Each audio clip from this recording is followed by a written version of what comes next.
ਦੀ ਸਾਡੀ ਸ਼ਾਦੀ ਹੋਈ ਹੈ 2018 ਤੋਂ ਅਕਤੂਬਰ 2018 ਤੋਂ ਅਸੀਂ ਇੱਕ ਦਿਨ ਵੀ ਨਾਲ ਨਹੀਂ ਰਹੇ ਹਾਂ। 3 ਤਰੀਕ ਨੂੰ ਜਦੋਂ ਉਹਨਾਂ ਨੂੰ ਡਿਪੋਰਟ ਕਰ ਦਿੱਤਾ ਗਿਆ ਤੇ ਮੈਂ ਬਹੁਤ ਨਿਰਾਸ਼ ਸੀ ਕਿ ਇੱਕ ਲਾਇਰ ਹੋਣ ਦੇ ਕਾਰਨ ਮੈਂ ਇੰਨਾ ਸਫ਼ਰ ਕੀਤਾ ਹੈ ਤੇ ਆਮ ਜਨਤਾ ਕਿੰਨਾ ਸਫ਼ਰ ਕਰਦੀ ਹੋਏਗੀ। ਇਹ ਆਪਣੀ ਪਰਸਨਲ ਮਰਜ਼ੀ ਨਾਲ ਨਹੀਂ ਸੀਗਾ, ਇਹ ਹਾਈ ਕੋਰਟ ਦੀ ਪਰਮਿਸ਼ਨ ਔਰ ਹਾਈ ਕੋਰਟ ਤੇ ਸਾਡੀ ਮੈਰਿਜ ਵੀ ਰਜਿਸਟਰ ਕਰਨ ਨੂੰ ਵਿਲਿੰਗ ਸੀਗੇ। ਜੇ ਮੈਂ ਆਪਣੀ ਸਰਕਾਰ ਕੋ ਮਦਦ ਨਹੀਂ ਮੰਗਾਂਗੀ, ਮੈਂ ਆਪਣੀ ਗਵਰਨਮੈਂਟ ਵੱਲ ਨਹੀਂ ਦੇਖਾਂਗੀ ਤੇ ਕੀ ਮੈਨੂੰ ਕਿਸੇ ਹੋਰ ਕੰਟਰੀ ਵੱਲ ਦੇਖਣਾ ਪਏਗਾ?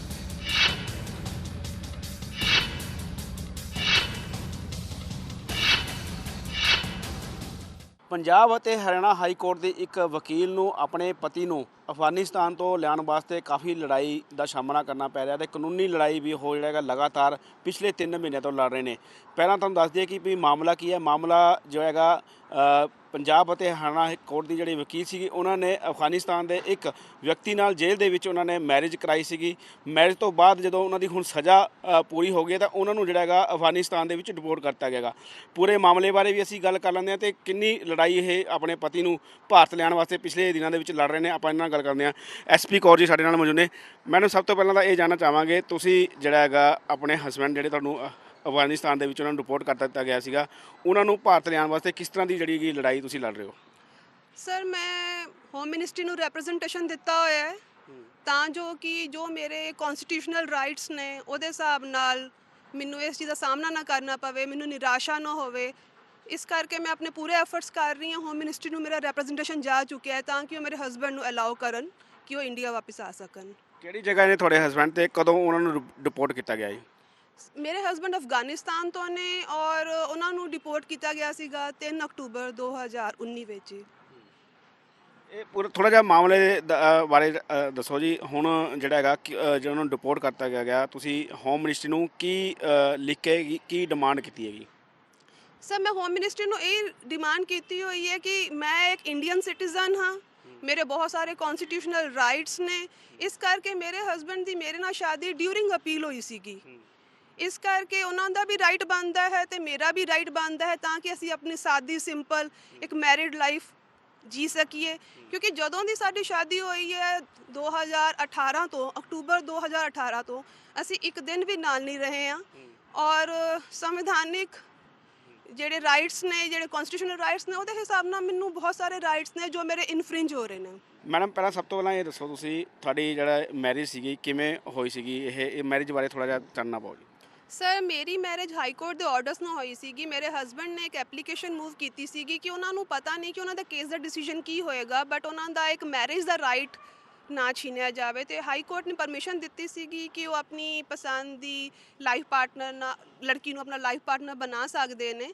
ਸਾਡੀ ਐਪਲੀਕੇਸ਼ਨ ਡਿਸਾਈਡ ਕਰਕੇ ਮੇਰੇ ਹਸਬੈਂਡ ਨੂੰ ਐਸਕੌਰਟ ਪ੍ਰੋਵਾਈਡ ਕੀਤਾ ਸੀਗਾ। ਐਸਕੌਰਟ ਦਾ ਮਤਲਬ ਹੁੰਦਾ ਹੈ ਕਿ ਪੁਲਿਸ ਪ੍ਰੋਟੈਕਸ਼ਨ 'ਚ ਉਹਨਾਂ ਨੂੰ ਲਿਆਇਆ ਜਾਏਗਾ ਤੇ ਵਿਆਹ ਸੋਲਮਨਾਈਜ਼ ਹੋਣ ਦੇ ਬਾਅਦ ਉਹਨਾਂ ਨੂੰ ਵਾਪਸ ਲੈ ਕੇ ਜਾਇਆ ਜਾਏਗਾ। ਔਰ ਸਰ, ਉੱਥੇ ਨਿਕਾਹ ਪਰਫਾਰਮ ਹੋਇਆ ਸੀਗਾ ਬੁੜੈਲ ਜੇਲ੍ਹ ਤੋਂ ਗਏ? ਹਾਂਜੀ, ਬੁੜੈਲ ਜੇਲ੍ਹ ਤੋਂ ਉਹਨਾਂ ਨੂੰ 20 ਸੈਕਟਰ ਦੇ ਮੌਸਕ ਲਿਆਇਆ ਗਿਆ ਸੀਗਾ। ਤੁਹਾਡੇ ਹਸਬੈਂਡ ਕਿਸ ਮਾਮਲੇ ਦੇ ਵਿੱਚ ਜਿਹੜਾ ਹੈਗਾ ਜੇਲ੍ਹ ਦੇ ਵਿੱਚ ਬੰਦ ਸੀਗੇ ਤੇ ਇਹ ਮਾਮਲਾ ਕਦੋਂ ਦਾ ਹੈਗਾ ਤੇ ਕਿੰਨੀ ਇਹਨਾਂ ਨੂੰ ਗਿਲਟੀ ਵੀ ਕਰਾਰ ਵੀ ਦਿੱਤਾ ਸੀਗਾ? ਹਾਂਜੀ ਸਰ, ਇਹ ਮਾਮਲਾ 2016 'ਚ ਹੋਇਆ ਸੀਗਾ। FIR ਉਹਨਾਂ 'ਤੇ ਰਜਿਸਟਰ ਹੋਈ ਸੀ ਇੱਕ ਫਾਈਟ ਦੇ ਡਿਊਰਿੰਗ ਉਹਨਾਂ 'ਤੇ ਜਿਹੜਾ ਕੇਸ ਹੋਇਆ ਸੀਗਾ। ਕੇਸ ਦੇ ਹਿਸਾਬ ਨਾਲ ਉਹਨਾਂ ਨੂੰ ਪਹਿਲੇ ਤੇ ਲਾਈਫ ਇੰਪ੍ਰਿਜ਼ਨਮੈਂਟ ਹੋਈ ਸੀਗੀ, ਬਟ ਹਾਈ ਕੋਰਟ ਨੇ ਸਾਨੂੰ ਅਪੀਲ 'ਚ ਬਹੁਤ ਵਧੀਆ ਰਿਲੀਫ ਦਿੱਤਾ ਸੀਗਾ। ਕਲਪੇਬਲ ਹੋਮਿਸਾਈਡਸ ਕਨਵਰਟ ਕਰਕੇ 5 ਈਅਰ ਕਰ ਦਿੱਤਾ ਗਿਆ ਸੀਗਾ ਔਰ ਉਹਨਾਂ ਦੇ ਬਹੁਤ ਅੱਛੇ ਕੰਡਕਟ ਹੋਣ ਦੇ ਕਰਕੇ 3.5 ਸਾਲ 'ਚ ਉਹਨਾਂ ਦਾ ਸਾਰਾ ਸੈਂਟੈਂਸ ਖਤਮ ਹੋ ਗਿਆ ਸੀਗਾ। ਹੋਮ ਮਿਨਿਸਟਰੀ ਦੀ ਸਕੀਮ ਦੇ ਅੰਡਰ ਉਹਨਾਂ ਨੂੰ ਕਾਫੀ ਅੱਛੀ ਰਮਿਸ਼ਨ ਮਿਲੀ ਸੀਗੀ। ਇਸ ਕਰਕੇ 2 ਅਕਤੂਬਰ ਨੂੰ ਉਹ ਰਿਲੀਜ਼ ਹੋ ਗਏ ਸੀਗੇ। 2 ਅਕਤੂਬਰ ਨੂੰ ਮੇਰਾ ਜਨਮ ਦਿਨ ਵੀ ਸੀਗਾ। ਇੱਕ ਬਹੁਤ ਅੱਛਾ ਗਿਫਟ ਮਿਲਿਆ, ਬਟ 3 ਤਰੀਕ ਨੂੰ ਜਦੋਂ ਉਹਨਾਂ ਨੂੰ ਡਿਪੋਰਟ ਕਰ ਦਿੱਤਾ ਗਿਆ ਤੇ ਮੈਂ ਬਹੁਤ ਨਿਰਾਸ਼ ਸੀਗੀ। ਕਿਹੜੀ ਕੰਟਰੀ ਡਿਪੋਰਟ ਕੀਤਾ ਗਿਆ ਜੀ? ਅਫਗਾਨਿਸਤਾਨ। ਪਿਛਲੇ 3 ਮਹੀਨੇ ਤੋਂ ਤੁਸੀਂ ਆਪਣੇ ਹਸਬੈਂਡ ਨੂੰ ਜਿਹੜਾ ਹੈਗਾ ਭਾਰਤ ਲਿਆਉਣ ਵਾਸਤੇ ਲੜਾਈ ਲੜ ਰਹੇ ਹੋ। ਇੱਕ ਵਕੀਲ ਨੂੰ ਜਿਹੜਾ ਹੈਗਾ ਇੰਨੀਆਂ ਜਿਹੜੀਆਂ ਦਿੱਕਤਾਂ ਦਾ ਸਾਹਮਣਾ ਕਰਨਾ ਪੈ ਰਿਹਾ, ਤਾਂ ਜਿਹੜੇ ਆਮ ਲੋਕ ਹੋਣਗੇ ਉਹ ਕਿਸ ਤਰੀਕੇ ਦੇ ਨਾਲ ਇਹ ਲੜਾਈ ਲੜ ਪਾਉਣਗੇ? ਸਰ, ਵੈਸੇ ਸਹੀ ਗੱਲ ਇਹ ਹੈਗੀ ਕਿ ਮੇਰੀ ਲੜਾਈ 2016 'ਚ ਸ਼ੁਰੂ ਹੋ ਗਈ ਸੀਗੀ ਜਦੋਂ ਕੇਸ ਚੱਲ ਪਿਆ ਸੀਗਾ। ਉਸ ਡਿਊਰਿੰਗ ਵੀ ਤੁਸੀਂ ਕਹਿ ਸਕਦੇ ਹੋ ਲੜਾਈ 2016 ਤੋਂ ਹੈਗੀ, ਬਟ ਔਕੜਾਂ ਤੇ ਦਿੱਕਤਾਂ ਜ਼ਿਆਦਾ ਵੱਧ ਗਈਆਂ ਜਦੋਂ ਉਹਨਾਂ ਨੂੰ ਡਿਪੋਰਟ ਕਰ ਦਿੱਤਾ ਗਿਆ। ਜਦੋਂ ਮੈਨੂੰ ਪਤਾ ਲੱਗਿਆ ਕਿ ਇਹਨਾਂ ਨੂੰ ਡਿਪੋਰਟ ਕਰਨਾ ਹੈਗਾ, ਸੁਪਰੀਮ ਕੋਰਟ ਤੱਕ ਵੀ ਮੈਨੂੰ ਕੋਈ ਰਿਲੀਫ ਨਹੀਂ ਮਿਲਿਆ, ਡੈਪੋਰਟੇਸ਼ਨ ਨਹੀਂ ਰੋਕ ਸਕੇ ਉਹ। ਇਸ ਕਰਕੇ ਬਹੁਤ ਜ਼ਿਆਦਾ ਦਿੱਕਤਾਂ ਹੋਈਆਂ। ਮੈਂ ਹੋਮ ਸੈਕਟਰੀ ਚੰਡੀਗੜ੍ਹ ਨੂੰ ਵੀ ਇੱਥੇ ਮੈਂ ਰੈਪਰੈਜ਼ੈਂਟੇਸ਼ਨ ਦਿੱਤਾ, ਇੱਕ ਛੱਡ ਕੇ 2 ਰੈਪਰੈਜ਼ੈਂਟੇਸ਼ਨ ਦਿੱਤੇ ਬਟ ਕੋਈ ਫਾਇਦਾ ਨਹੀਂ ਹੋਇਆ ਤੇ ਹੁਣ ਮੈਂ ਫਾਈਨਲੀ ਦਿੱਲੀ ਜਾ ਕੇ ਹੋਮ ਮਿਨਿਸਟਰੀ ਨੂੰ ਰਿਪਰੈਜ਼ੈਂਟੇਸ਼ਨ ਦੇ ਕੇ ਆਈ ਹਾਂ ਤਾਂ ਕਿ ਉਹ ਮੇਰੇ ਕਨਸਟੀਟਿਊਸ਼ਨਲ ਰਾਈਟਸ ਦੀ ਰਿਸਪੈਕਟ ਕਰਨ। ਔਰ ਜੋ ਮੇਰੇ ਆਮ ਜਨਤਾ ਦੀ ਗੱਲ ਹੈ, ਬਹੁਤ ਜ਼ਿਆਦਾ ਹਰਾਸ ਹੋ ਰਹੇ ਹੈ ਕਾਮਨ ਮੈਨ, ਕਿਉਂਕਿ ਮੈਂ ਇੱਕ ਲਾਇਰ ਹਾਂ, ਇੱਕ ਲਾਅ ਅਬਾਈਡਿੰਗ ਸਿਟੀਜ਼ਨ ਹਾਂ, ਇੱਕ ਲਾਅ ਦੀ ਪ੍ਰੈਕਟਿਸ ਕਰ ਰਹੀ ਹਾਂ। ਮੈਂ ਵੀ ਬਹੁਤ ਜ਼ਿਆਦਾ ਔਕੜਾਂ ਝੱਲੀਆਂ ਨੇ, ਬਹੁਤ ਸਿਚੁਏਸ਼ਨਸ ਫੇਸ ਕੀਤੀਆਂ ਹੈ। ਮਤਲਬ ਹਿਊਮੈਨਿਟੀ ਤੇ ਖਤਮ ਹੀ ਹੁੰਦੀ ਨਜ਼ਰ ਆ ਰਹੀ ਹੈ ਕਿ ਜਿਵੇਂ ਹਿਊਮੈਨਿਟੀ ਐਗਜ਼ਿਸਟ ਹੀ ਨਹੀਂ ਕਰਦੀ। ਬਿਕਾਜ਼ ਜੋ ਟਰੀਟਮੈਂਟ ਸਾਡੇ ਨਾਲ ਆਫਿਸਿਸ ਵਿੱਚ ਹੋਰ ਬਾਕੀ ਥਾਵਾਂ ਤੇ ਹੁੰਦੇ ਨੇ, ਮੈਂ ਤੇ ਬਹੁਤ ਮੁਸ਼ਕਿਲ ਨਾਲ ਜਰ ਲਿਆ ਕਿਉਂਕਿ ਮੇਰੀ ਪ੍ਰੋਬਲਮ ਸੀਗੀ ਔਰ ਹੱਲ ਵੱਲ ਨੂੰ ਜਾ ਰਹੀ ਸੀਗੀ। ਬਟ ਆਮ ਲੋਕੀ ਵਾਕਈ ਹੀ ਬਹੁਤ ਸਫਰ ਕਰਦੇ ਨੇ। ਮੈਨੂੰ ਬਹੁਤ ਅਫਸੋਸ ਹੈ ਕਿ ਇੱਕ ਲਾਇਰ ਹੋਣ ਦੇ ਕਾਰਨ ਮੈਂ ਇੰਨਾ ਸਫਰ ਕੀਤਾ ਹੈ ਤੇ ਆਮ ਜਨਤਾ ਕਿੰਨਾ ਸਫਰ ਕਰਦੀ ਹੋਏਗੀ। ਐਜ਼ ਪਰ ਲਾਅ ਕੀ ਹੈ, ਤੁਸੀਂ ਇੰਡੀਅਨ ਹੋ, ਉਹ ਅਫਗਾਨਿਸਤਾਨ ਦੇ ਹੋਗੇ, ਲਾਅ ਕੀ ਕਹਿੰਦਾ ਹੈਗਾ ਉਹ ਪੂਰੇ ਨੂੰ? ਸਰ ਇਹਦੇ ਹਿਸਾਬ ਨਾਲ, ਲਾਅ ਦੇ ਹਿਸਾਬ ਨਾਲ ਇੱਕ ਜਿਹੜੀ ਕੋਈ ਪੈਨਲਟੀ ਬਹੁਤ ਛੋਟੀ ਹੋਣੀ ਚਾਹੀਦੀ ਹੈ, ਉਹਨਾਂ ਨੂੰ ਅਲਾਉ ਕਰ ਦੇਣਾ ਚਾਹੀਦਾ। ਬਿਕਾਜ਼ ਇੱਕ ਇੰਡੀਅਨ ਸਿਟੀਜ਼ਨ ਨਾਲ ਜਦੋਂ ਕਿਸੇ ਦੀ ਮੈਰਿਜ ਸੋਲਮਨਾਈਜ਼ ਹੁੰਦੀ ਹੈ, that also with high court orders. Sir ਇਸ ਚੀਜ਼ ਦੀ ਬਹੁਤ ਜ਼ਿਆਦਾ ਇੰਪੋਰਟੈਂਸ ਹੈ ਕਿਉਂਕਿ ਇਹ ਆਪਣੀ ਪਰਸਨਲ ਮਰਜ਼ੀ ਨਾਲ ਨਹੀਂ ਸੀਗਾ, ਇਹ ਹਾਈ ਕੋਰਟ ਦੀ ਪਰਮਿਸ਼ਨ, ਔਰ ਹਾਈ ਕੋਰਟ ਤੇ ਸਾਡੀ ਮੈਰਿਜ ਵੀ ਰਜਿਸਟਰ ਕਰਨ ਨੂੰ ਵਿਲਿੰਗ ਸੀਗੇ। ਇਸ ਕਰਕੇ ਲਾਅ ਪੁਆਇੰਟ ਦੇ ਹਿਸਾਬ ਨਾਲ ਇੱਕ ਛੋਟੀ ਪੈਨਲਟੀ ਦੇ ਹਿਸਾਬ ਨਾਲ ਉਹਨਾਂ ਦਾ ਡੈਪੋਟੇਸ਼ਨ ਦਾ ਕੰਮ ਖਤਮ ਕਰ ਦੇਣਾ ਚਾਹੀਦਾ ਹੈ। ਉਹਨਾਂ ਦੀ ਜਿਹੜੀ ਉਹਨਾਂ ਤੇ ਪੈਨਲਟੀ ਲੱਗੀ ਹੋਈ ਹੈ, it should be small one. ਮੈਂ ਇਹ ਦਰਖਾਸਤ ਕੀਤੀ ਹੈ ਕਿ ਜਿੰਨਾ ਹੋ ਸਕੇ ਇਹਨੂੰ ਛੋਟਾ ਕਰ ਦਿੱਤਾ ਜਾਏ ਟਾਈਮ ਨੂੰ, ਔਰ ਉਹਨਾਂ ਨੂੰ ਪਰਮਿਸ਼ਨ ਦਿੱਤੀ ਜਾਏ ਕਿਉਂਕਿ ਮੇਰੇ ਹਸਬੈਂਡ ਕਿਉਂਕਿ ਆਪਾਂ ਕਹਿੰਦੇ ਹਾਂ ਕਿ ਜੇਲ੍ਹ ਇੱਕ ਰੈਫੋਰਮੇਸ਼ਨ ਦੀ ਪਲੇਸ ਹੈ, ਤੇ ਜੇਲ੍ਹ ਦੇ ਬਾਅਦ ਇਨਸਾਨ ਦੀ ਜ਼ਿੰਦਗੀ ਕਿਉਂ ਰੁਕੀ ਜਾ ਰਹੀ ਹੈ? ਕਿ ਇਨਸਾਨ ਦੀ ਜ਼ਿੰਦਗੀ ਖਤਮ ਹੋ ਜਾਏਗੀ?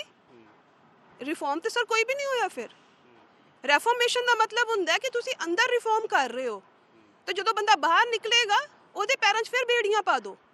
ਸਰ ਇਹ ਇੱਕ ਗਲਤ ਪ੍ਰੈਕਟਿਸ ਹੈ। ਡਿਊਰਿੰਗ ਹਿਸ ਸੈਂਟੈਂਸ ਉਹਨਾਂ ਨੇ ਆਪਣੀ ਪੜ੍ਹਾਈ ਲਿਖਾਈ ਜਾਰੀ ਰੱਖੀ, 4 ਡਿਪਲੋਮੇ ਔਰ ਐਮਏ ਇਕਨੋਮਿਕਸ ਅਗਲੇ ਬੰਦੇ ਨੇ ਅੰਦਰ ਪੂਰੀ ਕੀਤੀ ਹੈ। ਤੇ ਤੁਸੀਂ ਅੰਦਾਜ਼ਾ ਲਗਾ ਸਕਦੇ ਹੋ ਕਿ ਹੀ is not at all harmful. ਇੱਕ ਪ੍ਰੋਗਰੈਸਿਵ ਸੋਚ ਵਾਲੇ ਵਧੀਆ ਇਨਸਾਨ ਲਈ ਇੰਨਾ ਅੜਿੱਕਾ ਨਹੀਂ ਪਾਉਣਾ ਚਾਹੀਦਾ, ਇੰਨੇ ਬੈਰੀਕੇਡਸ ਵਗੈਰਾ ਨਹੀਂ ਲਗਾਉਣੇ ਚਾਹੀਦੇ ਕਿਉਂਕਿ ਹਰ ਬੰਦੇ ਨੂੰ ਹੱਕ ਹੈ। ਐਂਡ ਇਸ ਟਾਈਮ ਤੇ ਇਹ ਗੱਲ ਮੇਰੇ ਹੱਕਾਂ ਦੀ ਹੋ ਰਹੀ ਹੈ।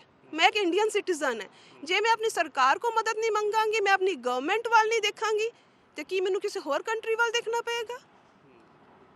ਮੈਡਮ ਲੱਗਦਾ ਇਹ ਤੁਹਾਡਾ ਜਿਹੜਾ ਪਹਿਲਾ ਅਜਿਹਾ ਜਿਹਾ ਮਾਮਲਾ ਹੋਏਗਾ ਕਿ ਇੱਕ ਜਿਹੜੀ ਪਤਨੀ ਹੈਗੀ ਆਪਣੇ ਪਤੀ ਨੂੰ ਅਫਗਾਨਿਸਤਾਨ ਤੋਂ ਭਾਰਤ ਬਣਾਉਣ ਵਾਸਤੇ ਲੜਾਈ ਲੜ ਰਹੀ ਹੈ, ਕਾਨੂੰਨੀ ਲੜਾਈ ਵੀ ਲੜ ਰਹੀ ਹੈ। ਫਿਰ ਅਗਲਾ ਸਟੈਪ ਤੁਹਾਡਾ ਕੀ ਹੋਗਾ? ਅਗਰ ਹੋਮ ਮਿਨਿਸਟਰੀ ਤੋਂ ਜਿਹੜਾ ਹੈਗਾ ਤੁਸੀਂ ਇੱਕ ਐਪਲੀਕੇਸ਼ਨ ਅਪੀਲ ਵੀ ਕੀਤੀ ਹੈ, ਅਗਰ ਉਹ ਨਹੀਂ ਮੰਨਦੇ ਫਿਰ ਅਗਲਾ ਸਟੈਪ ਤੁਹਾਡਾ ਕੀ ਹੋਏਗਾ ਜੀ?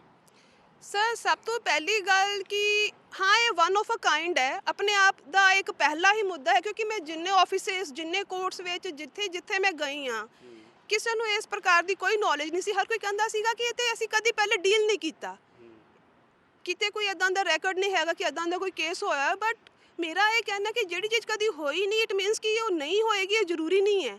ਇਫ ਐਟ ਪ੍ਰੈਜ਼ੈਂਟ ਹੋਈ ਹੈ ਤੇ ਸਾਨੂੰ ਉਹਦੇ ਹੱਲ ਕੱਢਣੇ ਚਾਹੀਦੇ, ਨਾ ਕਿ ਸਾਨੂੰ ਐਕਸਕਿਊਜ਼ ਦੇਣਾ ਚਾਹੀਦਾ।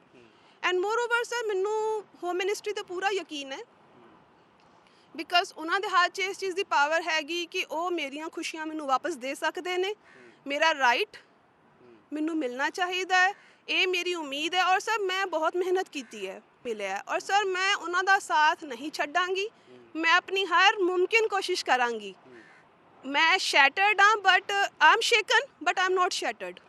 ਬਿਲਕੁਲ, ਇਹ ਸਨ ਐਸਪੀ ਕੌਰ ਜਿਹੜੇ ਕਿ ਪੰਜਾਬ ਅਤੇ ਹਰਿਆਣਾ ਹਾਈ ਕੋਰਟ ਦੇ ਵਕੀਲ ਨੇ।